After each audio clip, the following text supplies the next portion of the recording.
Hey, what's going on, y'all? This is JD Moonin. I'm coming at you with another Magicka DK build. This is going to be for the Dragon Bones patch that just recently dropped. Now, for this build, it's going to be called the Proctologist. I went very, very Proctardish on this build. Now, what I wanted to do with the way I designed this setup was I wanted to do, a lot of free damage while also keeping people from being able to heal. So keep in mind, in this build video, this is going to be the first edition of this build, and then I will be releasing an updated version of this build once I completely get all the tweaks and everything taken care of with it. I wanted to release this build early, so that way you guys, before I had it completed, I wanted to release it early, and so that's so you guys can see, what I farmed and what we're going to be using, so that way you have time to farm it. I don't release it 2 weeks into the patch, 3 weeks into the patch, and then you're like, well, fuck, now I'm not going to be able to use this build until, a month into the patch, 2 months into the patch, or whatever, a month and a half. So I wanted to release this early, first week into the patch. Let's go ahead and Kung Pao Chicken Wang Chung, you guys can put it on and start fucking around with it. So it is really strong. I play tested it in duels. I play tested it in 1vx. I've play tested it in group play, and I play tested in BGs. Currently right now it shines the hardest in BGs and in duels. It's really, really powerful. Now open world Cyrodiil 1vx, it's really strong. It's probably one of the stronger 1vx builds that I've made for open world Cyrodiil, especially in this patch. I mean, just 1vx in general is just tough, especially in Cyrodiil. Now, no CP, it rocks really, really hard. In group play, it's not that good. I didn't like it in group play. I think that you're going to do better with the Bane setup in group play and heavy armor than you will. I feel like you want to be in light armor and 1vxing and all that, so whenever you're 1vxing. So I want to dive into sets. I also have done a couple of changes in what I do with Vampire, especially in light armor. I also want to go over what enchantments I'm running, what traits you want to have, and what traits I currently have, because not all my traits are going to be where they need to be. Like I said, I wanted to release it early so you guys can go ahead and just put it on and start getting it farmed, really, because everything in this build is a farm set. You have to farm all of them. So I will also, this patch, I will release a build that you can buy on the market, which I'm going to put that together actually after I'm done making this video. And so I'll start putting all that together and play testing that while this is uploading to YouTube. So let's go ahead and let's dive into what we're doing over here. So currently right now we are running 2 pieces of Falcon Scoria. We're running 5 pieces of Durox Bane and 5 pieces of Calorian's Legacy. Now pardon me, we have 2 pieces of heavy on the body and then 5 pieces of light. Now our health is going to be in a really good spot. Now, so for those of you who don't know what Calorian's Legacy is, Calorian Legacy is a new proc set that just came out. What it does is whenever you deal critical damage with a single target Magicka ability, you launch a Fire, Ice, Shock, Disease Ball at the target that deals 16,851 damage and applies a status effect. This effect can occur once every 10 seconds. So keep in mind, now we also have Falcon Scoria going, so these two are constantly proccing, so we're constantly getting free damage. Falcon Scoria is going to be giving us a lot of AoE damage as well as our AoE dots that we have going down. Now Calorian's is only going to actually proc if you deal critical damage with a single target ability. So that's going to be your whip, that's going to be burning embers, that's going to be entropy. Okay, and so I will explain why I'm running entropy on my front bar once we get into skills. So now for weapons, I've got sharpened on my front bar. I still think that's best, especially because of the heavy armor. If you want to run, fucking Nernhone, that's fine. I don't really care. Precise, that's up to you. I prefer sharpen, that's what I run. And then of course we want 2 reinforced shields on both bars. Now on the back bar I've got a sharpened axe. I just haven't had enough. I got to transmute all this stuff, so I just haven't had the time to farm the transmute stones. So I have some of it transmuted, so I'm just going to continue to piece it together as the patch progresses, and then I'll release the updates as the patch progresses, like I said earlier. So on my front bar, I'm running a weapon and spell damage glyph on the weapon. Now if you want to run oblivion damage, that'll help give you more pressure than what you're currently going to be getting with the weapon and spell damage glyph. On the back bar, I've got the reduced spell damage and physical damage. If you want to change that, that's fine. But in my opinion, I feel like that's the best way to go. Just get that quick one hit in there and then turn around and start busting them up a little bit for 5 seconds. So now for the rings, we have 2 arachnoid rings. Now these have to be farmed. They are the arcane Duroc rings. And then I'm just got a blue necklace. I don't feel like farming it on veteran right now because I just don't even have everything transmuted over to where it needs to be. So having a purple neck is not really, you know, the biggest of my concern at the moment. If you guys just want to run blue jewelry on this, you're not really losing out on a whole lot of Magicka. So it's really like, I can successfully kill in 1vx with this setup the way it is right now. Now, when I get perfect traits and perfect everything and I get the whole set min-maxed, like, it's going to be a completely different story. I'm going to be dealing more damage, obviously, you know, because everything's going to be min-maxed at that point. But so, like, for traits on our armor, I would suggest going 2 pieces of sturdy and the rest impin. With the changes to block that happened this patch, we don't need as much sturdy, so you don't really need to run it. And then also on this jewelry piece, you know, I would normally run a block cost reduction right there. That has been removed. We are not running a block cost reduction anymore. With the changes to the patch, we are running spell damage or a Magicka recovery glyph. Okay, and for these setups, because I don't run any sustain on this build, I've got 2 reduced cost glyphs, and I know I run that most of the time anyways. But if I'm running a sustain set, I only run 1 reduced cost. But I'm running 2 because I don't have a sustain set. Pardon me. So, I mean, let's go ahead and dive into what we're looking at for skills real quick. But just a quick recap real quick. So we're running Valken Scoria, which is going to proc off all of our dots for all those new players out there who don't know what Valken Scoria does. We got Duroc Bane. This is really, really strong, especially with Befoul, because this is going to reduce their healing by 42%. Okay, this is going to be huge. And, I mean, we're going to need, we definitely want that, especially for this setup, especially because we're getting so much free damage from the sets that we're wearing. And then we're running Clarion's Legacy, which is going to give us the 2 pieces of crit and spell damage, along with a really nasty hitting proc. So it's a really, really nice setup. Now for the traits on the shield, you're going to want both of them to be reinforced. I prefer Sharpened and Defending. If you want to run Powered on the back bar, that's fine. Ideally, you'd want all these purple and Arcane. Okay, so now moving on over here to skills. So everybody was like, JD, why are you running Entropy on your front bar? Why are you running Entropy on your front bar? So this is why I'm running Entropy on my front bar. So we have Flame Lash, running Burning Embers, and Burning Talons, right? These are going to be all of our flame damage. And we got Fossilized naturally for our CC. And then also now, this is what Entropy does. Entropy is considered a single target ability. Also on top of that, it's considered a dot. So what Entropy allows us to do is if you hit somebody with a Entropy, you essentially have a chance of proccing both proc sets and empowering your leap. Okay, so what this is going to allow you to do is deal like 30 or 40,000 burst damage in like 1 fucking second. Okay, so like that's why that is so powerful. So that's why I've been running it like that, because it's allowed me to just smack somebody in the face and just one-shot them. So it's really cool if you get it to proc. Now it doesn't proc all the time, but you definitely want to punch somebody with it when you get the chance, especially when you're starting out in a 1v1. Hit them with that Entropy. If you see both procs go off, bam, leap them. So it's a lot of fun. And then I mean, of course, we're running leap on the front bar as well.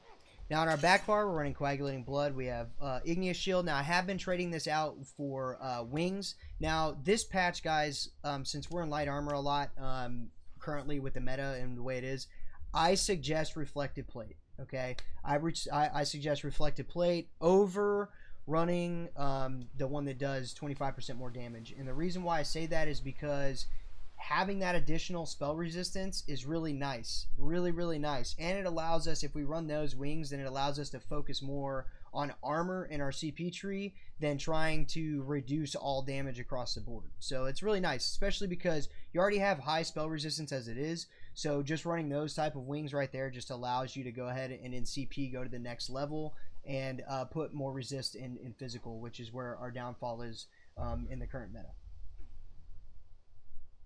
So now moving on, we're running Volatile Armor. You definitely want this because this is going to proc your Valken Scoria as well. And on top of that, it's going to give us our major and minor, our major resolve and major ward.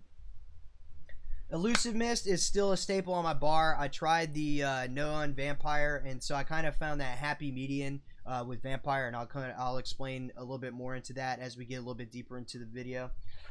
So I'm running Cauterize on my back bar. Now, a lot of people are like, JD, how come you don't run Cauterize on the front bar? Well, the reason why I like Cauterize on my back bar versus my front bar is because I'm doing a lot of damage with dots, and those dots, I mean, they're going to crit anyways, so I'm not really worried about that. What my main concern is making sure this crits. That's my main concern. So, and then getting a crit from Cauterize on top of one coagulating blood, boom, you're full health, okay? Full health, all the way back to full. So, and I mean, with this build, we're sitting around like 25, 26k health. I mean, I'll show you the stats right now. Let's dive into stats. So here we are. Max Magicka is 35k. Now keep in mind, this is not with all gold glyphs on. This would probably be sitting around 37, 38 with gold glyphs.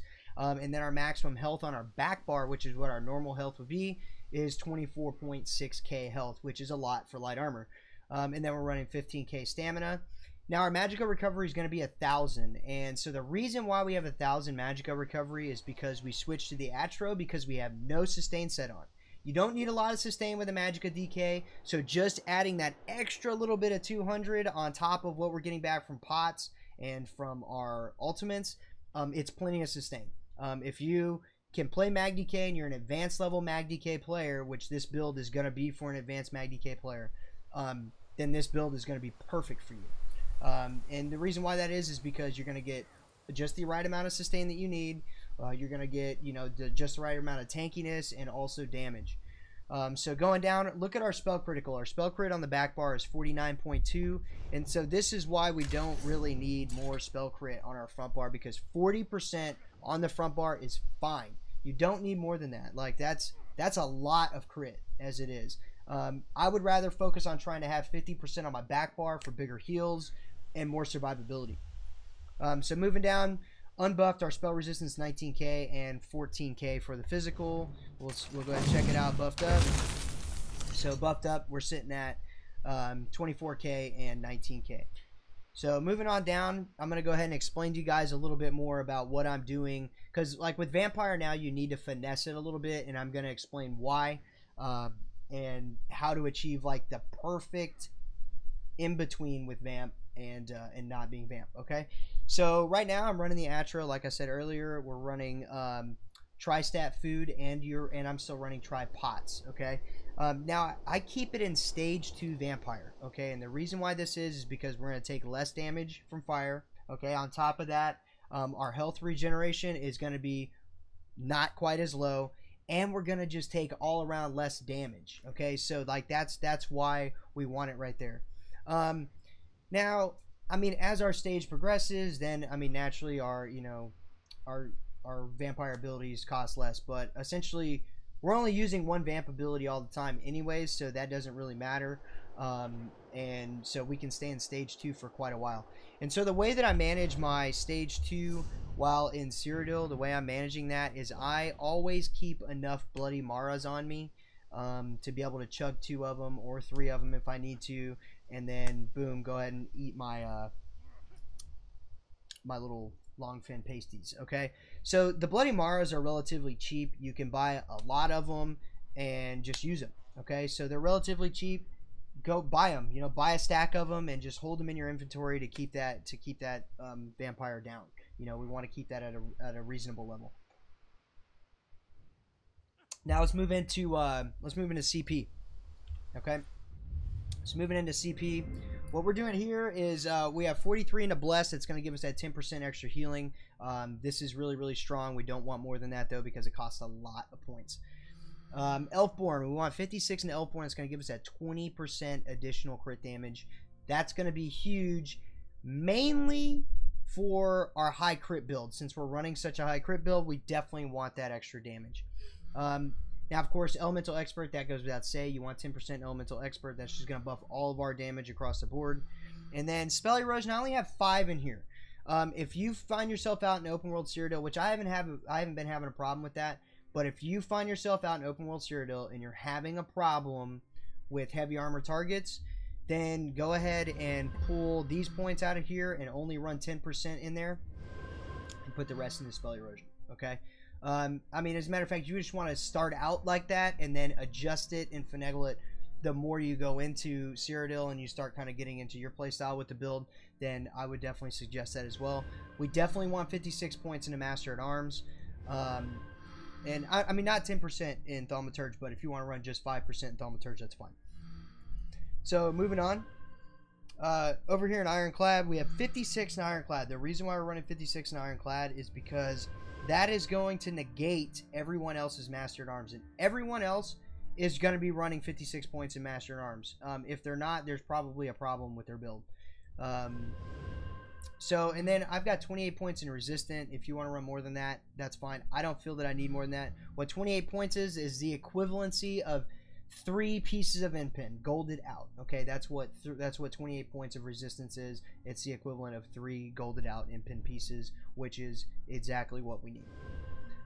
So I've got 1 point into Light Armor Focus, 37 into Thick Skin. It's going to give us a 15% damage reduction from dots, as well as 43 points into Hardy and 32 points into Elemental Defender.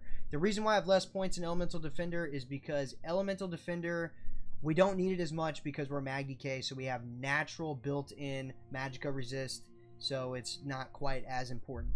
Now Hardy, this is going to be really important because a lot of the downfall is if you get multiple stamina characters on you, it can be very, very hard to deal with. They have a lot of burst potential, and since you're in light armor, you don't have a whole lot of physical resistance to block that burst. And then if they're wearing Spriggans, you're probably just fucked. So moving on, we run 43 points in a quick recovery. This should be a staple on every CP tree, at least 43 points in a quick recovery. Alright, moving on. 56 points in a Warlord. I have 3 into Sprinter. And the reason why I have 3 into Sprinter is because I find myself running after people a lot, especially in CP, so it's just nice. It's just nice to have that little bit of reduction. I've got 19 points in an Arcanist, and I'm probably going to put that over here in Befal. But I mean, Befal's fine where it's at. I'm already getting a 42% healing reduction. That's fine. So I've got 50 points into Befal, and I've got 56 points into Tumbling, with 56 points into Shadow Ward. So that's the CP on this build. If you guys have any more questions or concerns and you want to know what I'm going into, or if you'd like me to go a little bit more into detail on something, that's fine. Now, for those new players out there, I'll kind of go ahead and explain a little bit onto how we're going to use this build. So what we're going to do when we're using this build is we're going to open up with Entropy, right? And then we're going to hit them with Burning Embers, okay? Now, if Entropy procs both procs, then we're going to immediately leap them, okay?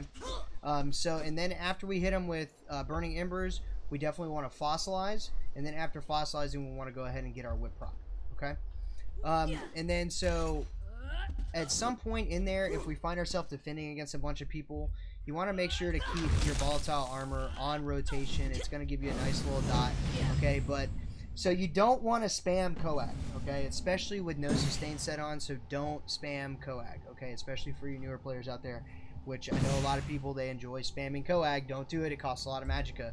If you can dodge roll and get away and hit your hot, by all means, please hit the hot. The hot's going to give you about a 3 or 4k heal. On top of that, it's going to heal you over time.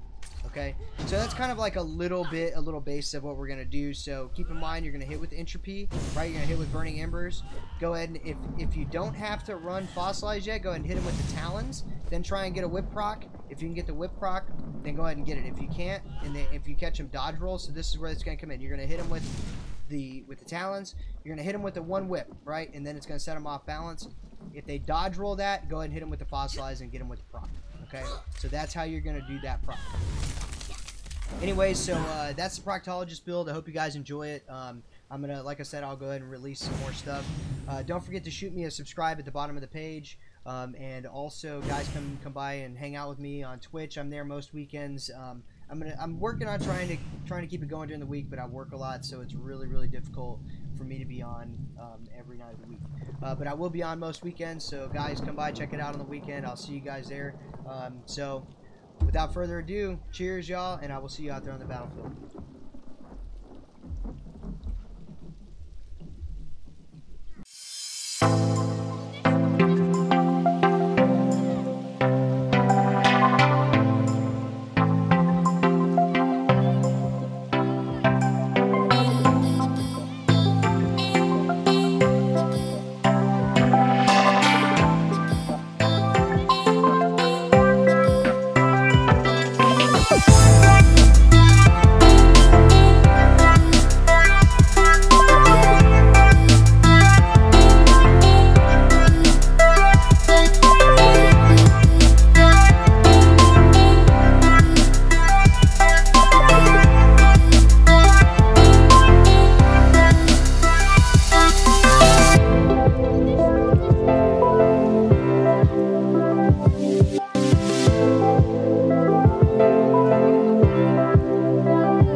that good.